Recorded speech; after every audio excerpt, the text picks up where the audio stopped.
खबर आपको दिखा रहा है भिंड जिले के दबों से, जहां पर 15वें अंतर्राज्यीय क्रिकेट टूर्नामेंट महाकुंभ में कानपुर ने इंदौर को 26 रनों से हराया। यह बता दें कि लाहौर विधायक डॉक्टर गोविंद सिंह के पिता स्वर्गीय मथुरा सिंह फाउंडेशन समिति दबों के तत्वाधान में 15वां अंतर्राज्यीय क्रिकेट टूर्नामेंट का महाकुंभ 11 जनवरी से 17 जनवरी तक शासकीय इंटर कॉलेज के ग्राउंड पर खेला जा रहा है। कार्यक्रम में शुभारंभ के पहले दिन मुख्य अतिथि के रूप में पूर्व विधायक भांडेर फूल सिंह बरैया मौजूद रहे, तो वहीं कार्यक्रम की अध्यक्षता इफ्को के मध्य प्रदेश छत्तीसगढ़ डायरेक्टर डॉक्टर अमित प्रताप सिंह ने की। कार्यक्रम में मौजूद अतिथियों के द्वारा सर्वप्रथम लाहौर विधायक के स्वर्गीय पिता मथुरा सिंह के छायाचित्र पर दीप प्रज्वलित कर पुष्प अर्पित किए गए तथा आयोजन समिति के अध्यक्ष रमाशंकर चौधरी एवं सचिव हाकिम चौधरी ने खिलाड़ियों से परिचय कराया। तदुपरांत पूर्व विधायक फूल सिंह बरैया ने मंच पर सभी को संबोधित करते हुए कहा कि मथुरा सिंह फाउंडेशन समिति के द्वारा इस छोटे से नगर में एक अंतर्राज्यीय क्रिकेट टूर्नामेंट का आयोजन करके नगरीय युवाओं में क्रिकेट को बढ़ावा दिया जा रहा है। यह समिति वाकई में काबिले तारीफ है। तो वहीं इफ्को के डॉक्टर अमित प्रताप सिंह ने कहा कि क्रिकेट का खेल देखने में जो मज़ा आता है उससे कहीं ज़्यादा गुना उसे खेलने में आता है। क्रिकेट के मैदान में आपको शारीरिक व मानसिक दोनों तरह से कार्य करना पड़ता है, जिससे आपकी मांसपेशियां मजबूत होती है और आपका संतुलन, गति और स्फूर्ति तीनों बढ़ती हैं। वहीं आज के पहले मैच में कानपुर ने टॉस जीतकर बल्लेबाजी का निर्णय लिया। कानपुर ने बैटिंग करते हुए निर्धारित 25 ओवरों में अपने 6 विकेट खोकर 176 रन बनाए, जिसमें कानपुर की ओर से बल्लेबाजी करते हुए राहुल चोपड़ा ने महज 59 गेंदों में 90 रन बनाए। जवाब में मैदान में उतरी इंदौर ने 23.1 ओवर में 151 रन बनाकर ही ऑल आउट हो गई और कानपुर ने 26 रनों से मैच जीत लिया।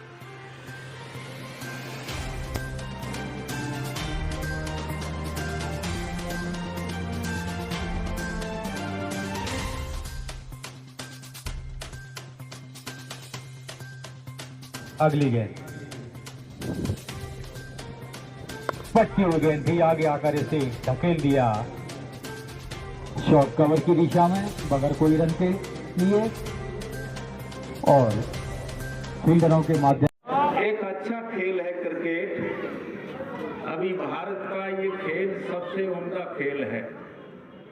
लोग क्रिकेट को पसंद करते हैं और मैं समझता हूं कि जिस तरीके से आज आप इस खेल को देखने आए हैं, आज उद्घाटन है, 7 दिन चलेगा, फिर उसके बाद में फैसला होगा कौन सी टीम जीती या कौन सी टीम ने ये ट्रॉफी जीती है और कौन मैन ऑफ द मैच रहा, कौन सीरीज रहा। ये तमाम फैसले होंगे जो आप उसके दर्शक रहेंगे।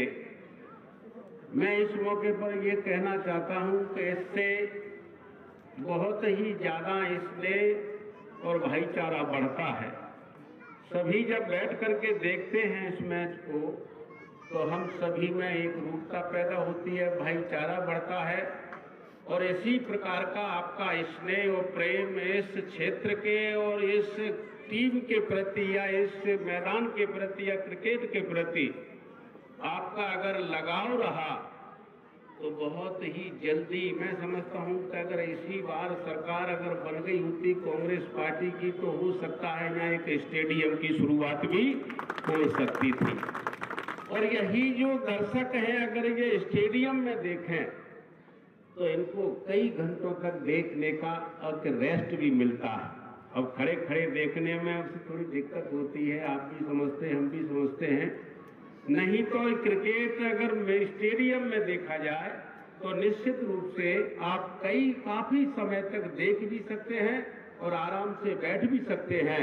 और ये जितने लोग खड़े हैं अगर स्टेडियम में होते तो स्टेडियम भरा जैसा नजर आता तो और भी उसकी शोभा बढ़ जाती।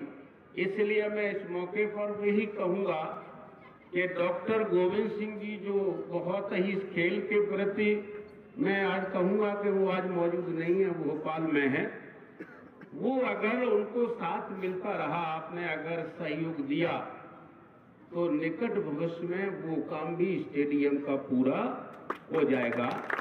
और यही नहीं, हमारे और भी यहाँ पर पदाधिकारी बैठे हैं जो भारी योगदान है। अब वो जानते हैं, मैं भी जानता हूँ कि उन्होंने अपनी मेहनत से इस खेल को शुरू किया है, तो इस मौके पर बस मैं यही कहूँगा कि सभी टीम जितनी भी आई हैं, सभी टीमों को मैं शुभकामनाएं देता हूं कि वो सभी जीते, लेकिन फैसला होगा, एक जीतेगी जो भी है। लेकिन मैं तो सभी को अपनी तरफ से शुभकामनाएं देता हूं और आने वाले समय के लिए आपसे भी कहूंगा कि इस खेल से जो प्रेम और भाईचारा बढ़ता है, इसका क्षेत्र में भी एक बहुत अच्छा असर जाएगा। इसके लिए भी मैं आपको धन्यवाद देता हूं, कमेटी को भी धन्यवाद देता हूं। वो इतनी व्यवस्थित तरीके से दबों जैसी छोटी जगह में एक बड़ा आयोजन करते हैं, इसके लिए भी मैं बहुत बहुत धन्यवाद देता हूं, सभी को बधाई। और मैं अपनी बात को बस इतना ही कह करके मैं आपसे टूर्नामेंट के दौर में, इस खेल के दौर में भी कोरोना का प्रभाव भी पड़ा है टूर्नामेंट पर। कुछ टीमें नहीं आ पाई, जैसा बताया अभी हाकिम भाई ने। लोग पिछले 1 साल से कोरोना से डरे हुए हैं। कोरोना और इस टूर्नामेंट का संबंध तो अपने आप स्थापित हो गया। मैं यहाँ पर इस बात को इसलिए लेकर आया, कोरोना ने हमें पिछले 1 साल में बहुत सारी चीजें सिखाई हैं। लोग डर रहे हैं, घरों में छिपे रहे, बीमारी से भयभीत हैं, लेकिन असलियत ये है कि कोरोना हमें ये सिखाने के लिए आया कि हर गांव में, हर शहर में, हर कस्बे में इस तरीके के टूर्नामेंट आयोजित होते रहने चाहिए। आप पिछले 1 साल से सुन रहे हो कि इम्यूनिटी, रोग प्रतिरोधक क्षमता अच्छी होना चाहिए। कभी आपने गौर किया पिछले पूरे साल में कोई एक खिलाड़ी बीमार हुआ हो?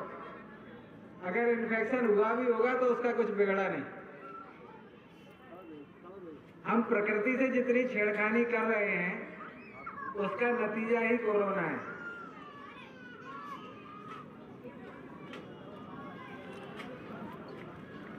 भारत युवाओं का देश है, लेकिन आज का युवा धीरे धीरे रास्ते से भटक रहा है। मैं यहाँ पर बात को लंबा नहीं खींचूंगा। यहाँ पर जो लोग उपस्थित हैं, युवाओं में भी और उसके अन्य भी, आप अपनी दिनचर्या ठीक करें, क्योंकि बात खेल की हो रही है। 3 चीजें जीवन में यदि आप ठीक कर लें, समय पर खाना, समय पर सोना और समय पर जगना।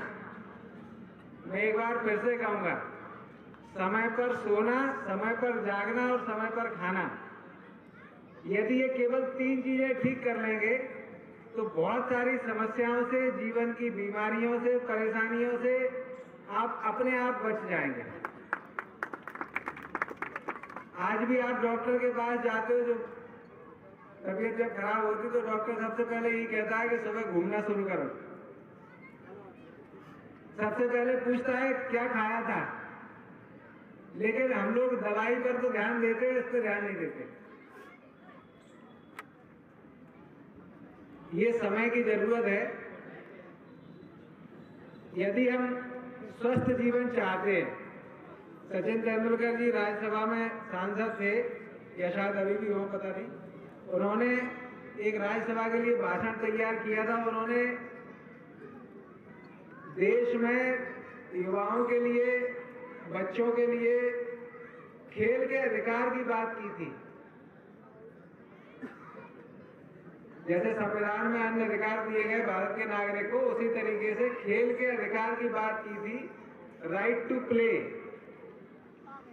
लेकिन ये ऐसा अधिकार है जो हर माँ बाप, हर शिक्षक, हर बड़ा बुजुर्ग अपने बच्चों को दे सकता है। इस बात का महत्व समझें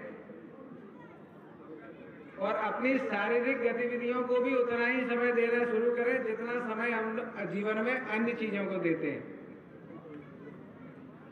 अगर हर कोई लंबा जीवन चाहता है, अगर हम स्वस्थ और अच्छा जीवन लंबा चाहते हैं बिना किसी परेशानी के, तो खेल कूद को अपने जीवन का हिस्सा बनाएं। इसके साथ ही मैं आयोजन समिति को, आप सभी को, सम्मानीय दर्शकों को, खिलाड़ियों को अपनी तरफ से बहुत बहुत शुभकामनाएं। और खेल के लिए जैसा आदरणीय मुख्य अतिथि जी ने सबको बधाई दी, मैं भी सबको शुभकामनाएं देता हूं। खेल में कोई हारता जीतता नहीं है, यही खेल भावना होती है। इसी के साथ मैं अपनी बात